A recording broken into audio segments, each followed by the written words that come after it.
Bienvenido Mario Ugarte, kinesiólogo, osteópata de Alcorta, ¿no? Sí, de Alcorta. Alcortense se dice. Alcortense, sí. Cuna de la emancipación agraria argentina, Alcorta. ¡Qué bárbaro! ¿Y cómo llegaste a Rosario? Vine a estudiar cuando terminé el secundario, que empecé estudiando medicina, hice hasta tercer año, y al empezar cuarto, bueno, algunas circunstancias de la vida hicieron que tuviera que empezar a trabajar. ¿Y qué pasó ahí? Y el primer año más o menos la llevé y después en el trabajo me cambian de horario porque me dan un ascenso y empiezo a tener que trabajar todas las mañanas hasta entrada de 8 a 14. Claro, Entonces no podía cursar en medicina las materias que ya eran las prácticas clínicas claro. en los hospitales. Y ahí llega la kinesiología. No, ahí paso 2 años trabajando. Ujú. En Telecom me iba muy bien y en un momento de la vida mi hermana me dice, ¿qué vas a hacer con todo eso que estudiaste? ¿Por qué no estudias kinesiología? Y bueno, averigüé, podía hacer la homologación de las materias y pasé a kinesiología. Y Y en de ahí, kinesiología descubrí otro mundo que ajá. me gustaba y que a la larga terminé confirmando esto, que hubiera sido esa la medicina tal vez que hubiera hecho, de estar tiempo con el paciente. ¿Qué es la osteopatía hoy para vos? Y la osteopatía es un modo de vida, porque lo vivo desde todo lo que hago, lo integro, lo pienso, lo razono desde la osteopatía. Desde el momento que me levanto, alrededor de las 5:30, 6 de la mañana, medito, hago mis ejercicios de chikung, después, mientras se calienta el agua para el mate, empiezo con los libros que leo, repaso anatomía, neurofisiología, libros propios de osteopatía, de cómo se razona, cómo se piensa. Porque está bueno recordar, Mario, que vos integrás lo que es la medicina ayurveda, medicina china, junto con la osteopatía, ¿no? Sí, son complementarias. Ujú. Medicina china y medicina ayurveda estudié antes de haber llegado a poder estudiar osteopatía.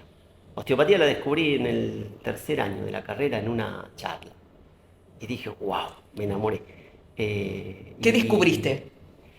que todo lo que nos sucede en el cuerpo tiene una explicación.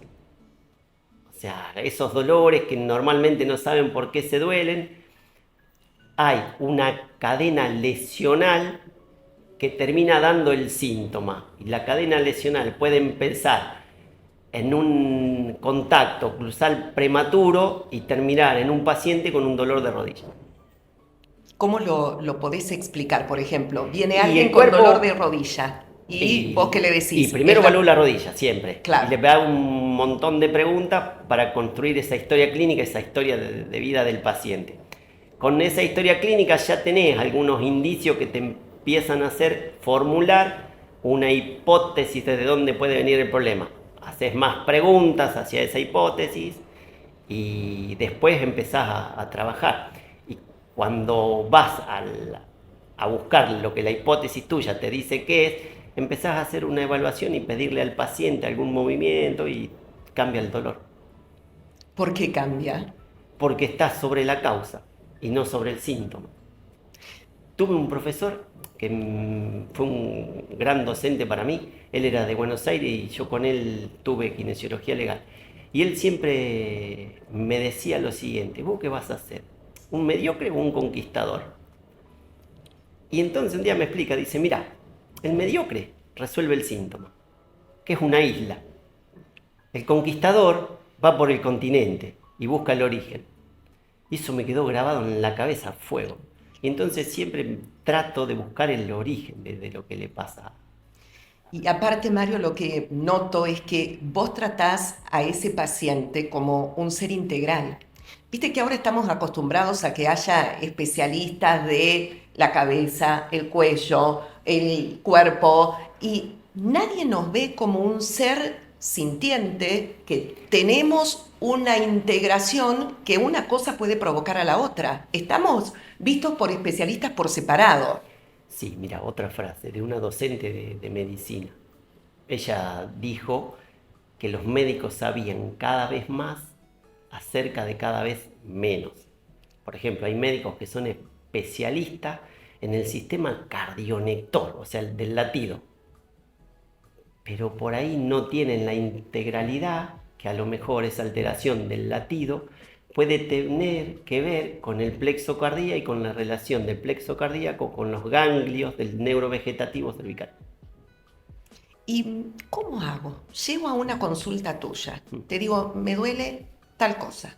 ¿Y vos qué haces? Y empiezo a preguntarte algunas situaciones de la vida cotidiana y algo relacionado puntualmente con, supongamos, la rodilla que volviste. Si te golpeaste, qué posiciones estás normalmente, si te sentás sobre esa rodilla, cuándo empezó el dolor, cuándo te duele, si hay un horario que duele más que otro. ¿Hay horarios para los dolores? Sí.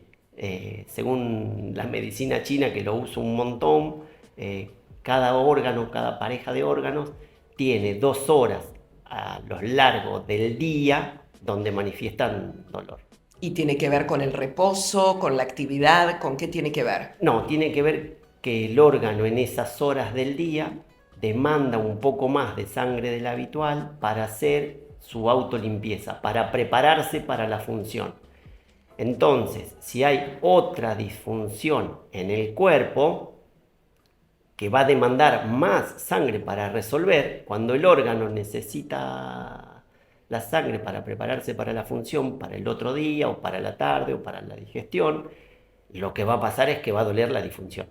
Por ejemplo, ese dolor de rodilla, si la causa es el colon, el intestino grueso, en el horario del intestino grueso, que es el horario de la mañana temprano, te va a doler la rodilla. ¿Cómo hago para tener salud? Digo, ¿cómo hacemos todos para ser seres saludables? Porque sabemos que esta vida actual nos lleva por caminos que nos van enfermando, ¿no? Uno vive tenso, vive nervioso, que la inflación, que la inseguridad. ¿Cómo hacemos para vivir en medio de este caos y tener salud? Y es una construcción diaria, es una elección de cada día. Desde cuando nos levantamos, qué elegimos, si pisar con la derecha o con la izquierda, o de cómo tomamos el día, cómo arranca. Después la alimentación, ¿no? Y cada vez se confirma más y se nota más que es fundamental. Ujú. Y ahí tenés una doble connotación, porque en la alimentación que ingresamos al sistema digestivo, el sistema digestivo es el cerebro emocional. Claro. Una emoción nos puede afectar a cómo digerimos, pero a su vez una mala alimentación puede hacer que no sepamos manejar las emociones. ¿Cuál sería una buena alimentación? Una alimentación sana, pocas harinas o las harinas que tienen TAC, beber agua, tener variedad de frutas y verduras en el almuerzo, en la cena y a lo largo del día. Yo, por ejemplo, en las mañanas como siempre 2 frutas y otra al mediodía. Y entre el mediodía y la noche a lo mejor son 5 verduras diferentes Ujú. que ¿Carnes? ingreso. Pocas y nada.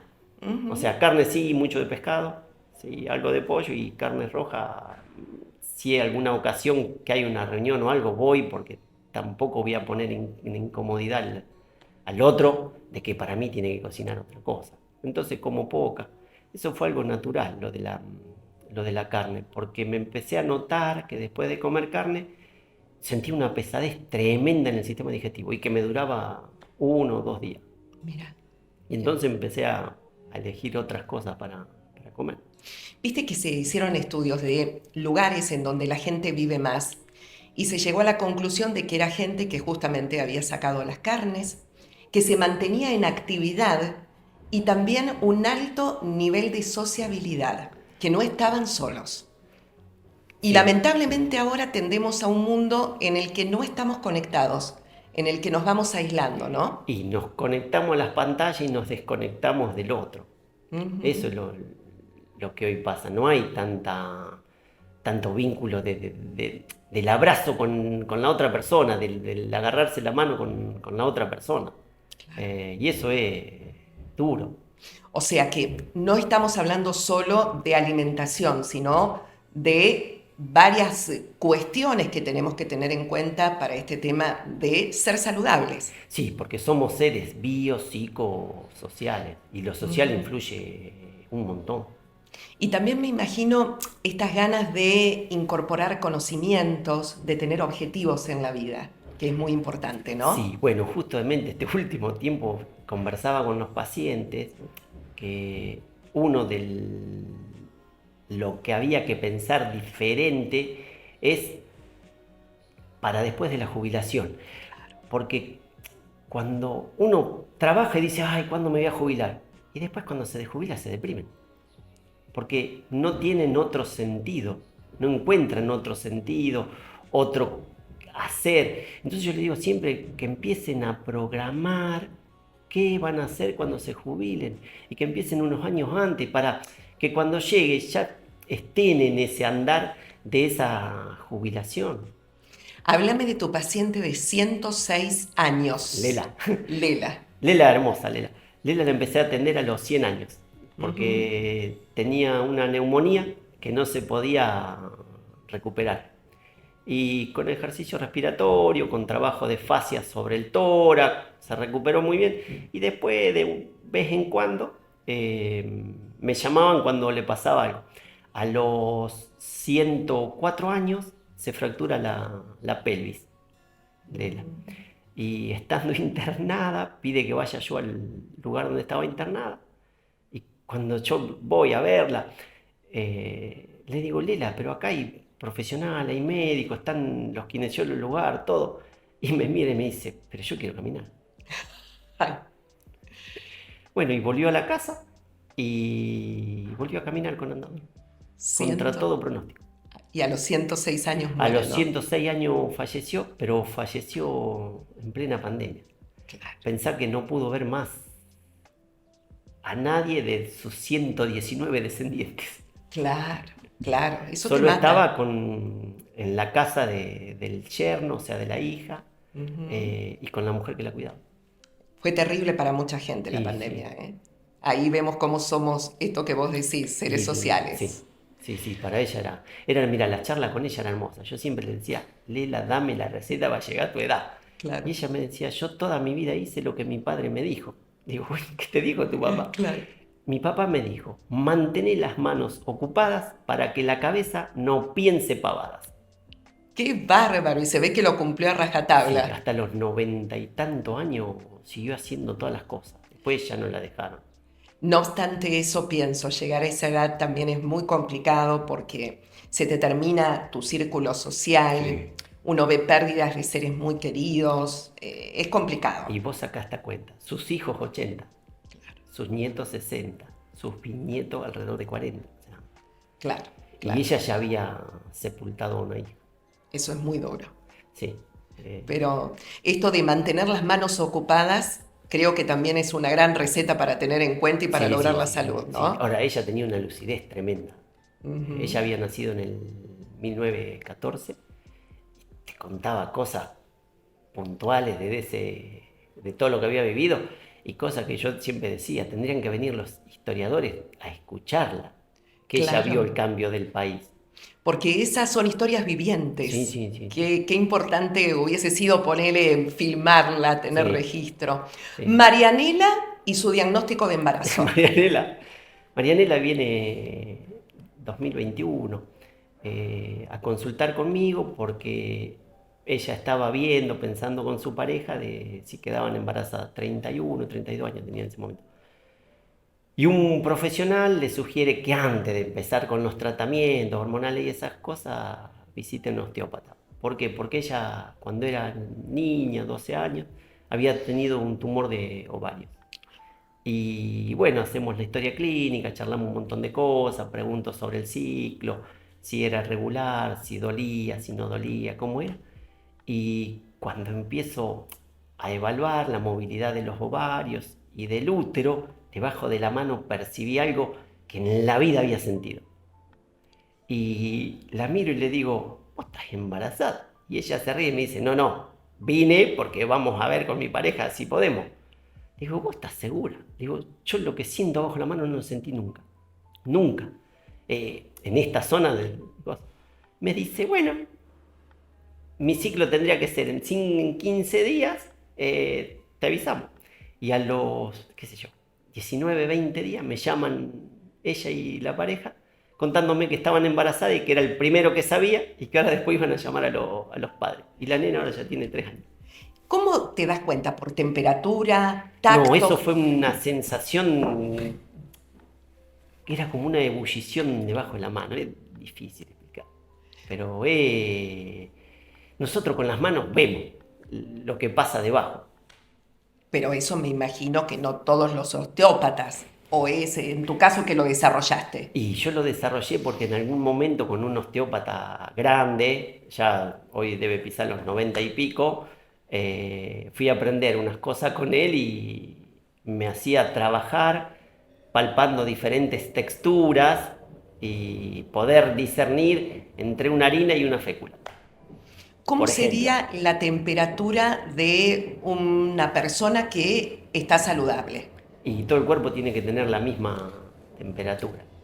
Te cuento Ujú. un caso. Viene María por un problema que tenía dolores cervicales, le echaron unas cuantas cosas y cuando yo pensaba que venía del sistema digestivo, cuando pongo la mano sobre el hígado de María, había una temperatura totalmente distinta al resto del cuerpo. Y yo le hice a ella misma, le digo, mira esto, mira esto, mira esto, mira esto. Digo, acá hay algo que no está funcionando bien. Consultá con un médico porque este calor, el cuerpo nos está mostrando que está tratando de resolver algo. Y tenía cálculos en la vesícula. O sea que el calor o el frío indican si una persona está sana o no. Claro. O la zona que tiene la disfunción, el conflicto. José y el dolor de ciático. No, José fue alucinante. Un señor que vivía a 4 cuadras 5 del consultorio, llega en taxi con un bastón y cuando yo le evalúo la articulación, José no tenía absolutamente nada. Lo único que encuentro en la evaluación visual y corporal de él es que debajo del ombligo, más o menos 4 dedos abajo del ombligo, había una retracción de un punto que cuando yo le digo que para mí la causa del dolor es a eso, porque esa retracción que parecía un segundo ombligo, esa misma tensión estaba adentro. Y él me mira como diciendo que estaba diciendo algo para justificar lo que le parecía. Sí, era un caso que yo en el momento lo pensaba tremendamente difícil, dijo José. Ujú. ¿Por qué? Llevaba 2 años de dolor, había aumentado de peso, su ritmo vigilia-sueño estaba alterado porque estaba despierto de noche, dormía de día. Y entonces cuando lo trabajo, que le trabajo ese punto, esa cicatriz, le recomiendo que durante esa semana, los 4 o 5 días, me llame. José se va caminando un poco mejor. Me llama al viernes y me dice que estaba mejor, que caminaba 17 cuadras sin dolor, pero que él quería saber cuánto era lo que tenía que caminar. A lo que yo le dije, mira, no hay un cuánto, sino un sentir que te genera el caminar. Y le pido que me llame en 15 días, porque para mí dentro del mes lo iba a tener que volver a ver. Y no me llama. Pasan 4 meses y yo ordenando la historia clínica, lo vuelvo a llamar, a ver cómo estaba. Y me dice que estaba bien, que caminaba 60 cuadras por día, que se había ido de viaje y que no había vuelto a tener el dolor. Hay Eh, cosas de eso que gracias a Dios me siguen sorprendiendo todos los días. Que cuando realmente llegás a la causa del dolor se resuelven dolores de mucho tiempo. Y él empezó la nutricionista. claro. El dolor como impedimento para tener una vida sana, ¿no? Y sí, es Porque el aviso uno, que algo no funciona. uno ante eso me parece que tiende a quedarse quieto y en Sí, realidad lo que hay que hacer es moverse. sí, tratar de buscar la causa del dolor y moverse, porque la inmovilidad lleva un montón de otras posibles consecuencias sobre el cuerpo. Gastón y la gonalgia. Primero, ¿qué es la gonalgia? Gonalgia es dolor de rodilla. Ah, mira. Gastón también viene con un dolor de rodilla porque lo iban a operar. Médico Gastón y un paciente mío, que es paciente de Gastón, cuando lo ve renguear y Gastón le dice que ya no daba más, que se iba a hacer operar para ver qué tenía porque le dolía, le dolía, le dolía. El paciente le dice, no, dice, anda, de Mario, dice que te puede ayudar. Gastón viene, me trae los estudios, la rodilla no tenía absolutamente nada, pero le dolía. Le hago todas las evaluaciones de la articulación, desde las maniobras y los test osteopáticos, no le dolía, no te generaba dolor, pero él cuando caminaba le dolía. Entonces empiezo a hacer otras preguntas y él tenía un colon irritable. ¿Y cómo se relaciona el colon con la rodilla? Y la disposición anatómica del colon tiene una relación de contigüidad con las raíces lumbares que forman el nervio que inerva la rodilla. ¿Por qué? Entonces hay una irritación en el nervio y el nervio, esas raíces juntas saben de rodilla, no saben de otra cosa. O sea que tratando el colon Claro. se solucionó el tema de la rodilla. Sí, se bajó y empezó a golpear el piso. Y me dice, y ahora no me duele. ¿Pero qué le tocaste? El colon. Ajá. Trabajé sobre la movilidad del colon y le bajaron los episodios de colon irritable. Solamente con tocar.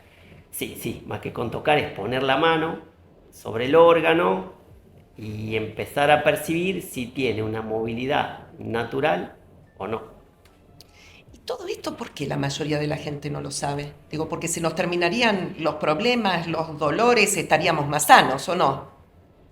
Porque es otra concepción y el paradigma médico hegemónico de la antigüedad, cuando nace la osteopatía en el 1874, era muy fuerte, hasta nuestros días medianamente. Hoy hay médicos que derivan más al osteópata que antes. Claro. Pero si no, no. Gastón Buenos Médicos me dice, cuando se para, no tenía dolor, me dice, explícame esto. ¿Cómo vos sabés esto y yo no? Porque vos a mí me diste una clase de anatomía. Vos no me hablaste de nada que yo no entienda. Y todo lo que me dijiste es lógico. Y la diferencia es esta. El osteópata cuando pone la mano sobre el paciente, sobre la región que sea de la molestia que tiene, buscamos el movimiento normal. Y al médico lo forman para buscar enfermedad. Claro. Son dos paradigmas opuestos. No sé por qué se me viene chamán. ¿Tiene algo que ver con los chamanes y lo que hacían? La osteopatía nace de un médico estadounidense, Andrew Taylor Still, que se le mueren 3 hijos. Y él ve que el médico indio curaba con la mano lo que él no podía con la medicación de aquel momento. Y empieza a aprender. Y empieza a justificar lo que este médico indio hacía desde la anatomía y la medicina que él sabía. Meditar ayuda a tener cierto estado de salud. Un montón. Te cuento una anécdota de la semana pasada. Subo al ascensor de mi edificio, ¡pam! Un golpe terrible, se para el ascensor. Un ascensor de esos herméticos. Ay, ay, ay. Primero trato de entender qué había pasado, porque digo, al piso no pude haber llegado, esto se movió muy poco. Y estaba el teléfono de emergencia, llamo al teléfono de emergencia y me dice, bueno, en breve vamos para allá.